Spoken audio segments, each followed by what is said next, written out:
When I was a kid growing up in Greenboro, North Carolina, my mom would sometimes take us to Woolworths for a special treat. Woolworths was one of many large department stores with lunch counters. Well, what'll it be? Rhubarb pie? Banana split?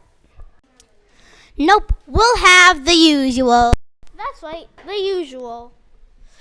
My little sister's name is Emily, but we all call her Boo. Make that 3, please. 3 usuals coming right up. There were lots of good things on the menu, but we always ordered Woolworth's famous strawberry shortcake.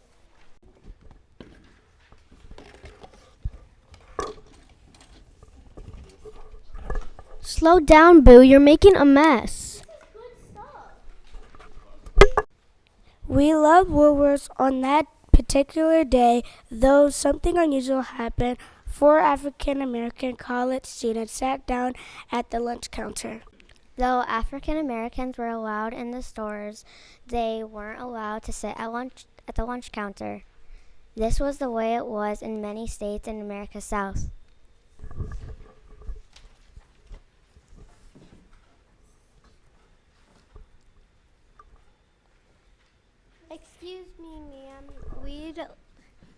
Excuse me, ma'am, we'd like a cup of coffee.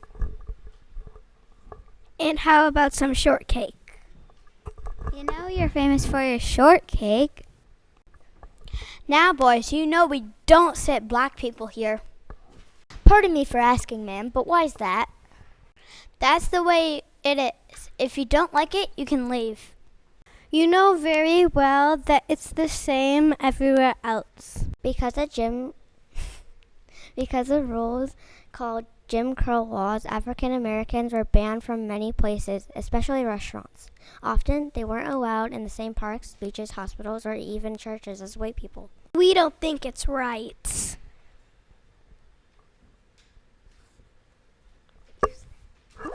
We don't think it's right. Suit yourself, boys, but you won't get any shortcake today. Why can't they have any shortcake? Be quiet, Boo. But strawberry shortcake is so good. Doesn't everyone have some? We'd best be going. Eating. We'll come back another time. When we returned 2 days later, there was a whole crowd of African Americans at Woolworths. They had taken up every seat at the lunch counter. How come nobody's eating? Where are we going to sit, Mom? I don't know. It looks like they're having some sort of protest. We can still have our shortcake, can't we? That's it, folks. We're closing early today. Y'all go home now. I guess that answers our question. Let's go, children. I was angry and confused. These protesters were keeping me from getting my shortcake. I was still mad when we got home. I slammed the screen door. What's all this about? Grandma was old and didn't get out much, but she still seemed to know about everything. We went back to Woolworths for some shortcake, but we couldn't get any. Some black people are having some kind of protest. They took all of the seats, so the waitress got frustrated and closed up. I heard about it on the radio. They're calling it a sit-in. What's a sit-in, Grandma? Mother, I don't think this is an appropriate topic for the children.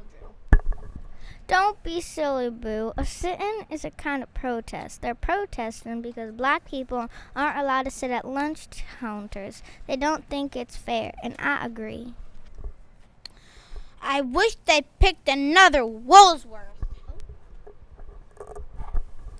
Think about it, David. Those boys are just trying to bring about a big change.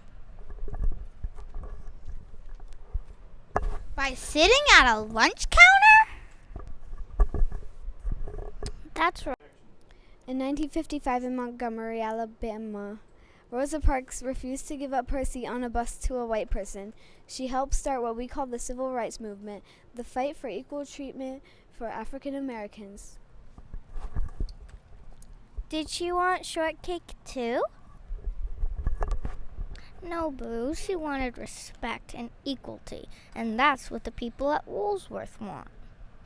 When we went back to Woolworths the next afternoon, I was hoping the protest would be over, but there were even more African Americans crowded around the lunch counter.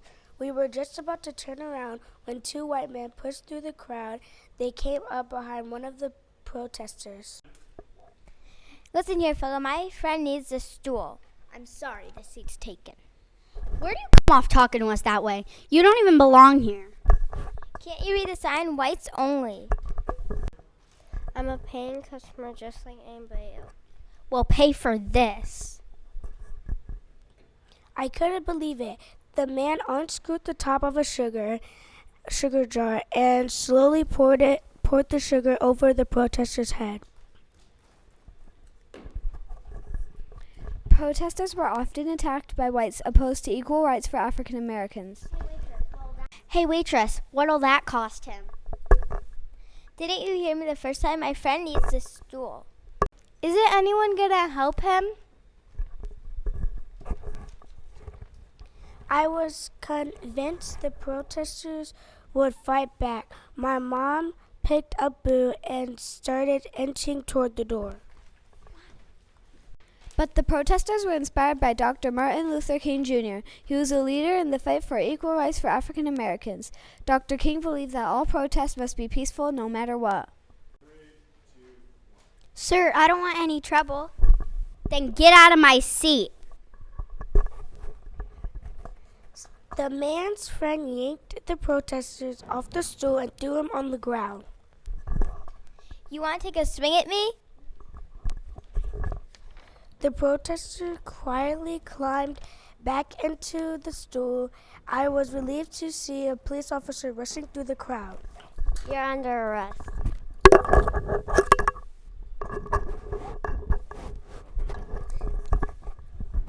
Shockingly, the police officer put handcuffs on the protesters. But he didn't do anything. Those men were being mean. Be quiet, Boo. The two white men laughed as the protester was led away. I looked at his empty stool. Finally, I understood what my grandma had meant. Almost without thinking, I climbed onto his empty seat. Finally, a paying customer. You want a piece of strawberry shortcake, son? No, ma'am. Then what do you want? At first, I couldn't find the word, but then I looked at the protesters. Ma'am, I don't want any strawberry shortcake until all the people here can have some too.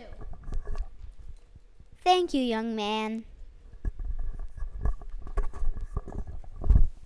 I sat there a while before my mom brought Boo and me home. I told Grandma what I'd done, and she looked proud. The protest at the Greensboro Woolsworth made the news around the country. The sit-in dragged on for 6 months, but at least Woolsworth gave in. The protesters had won. They also inspired similar sit-ins around the country. Their victory was an important step in the long and difficult fight for equal rights for African Americans. As soon as the protests ended, we went back to Woolworths. Grandma came with us. We agreed that the strawberry shortcake had never tasted as good as it did that day.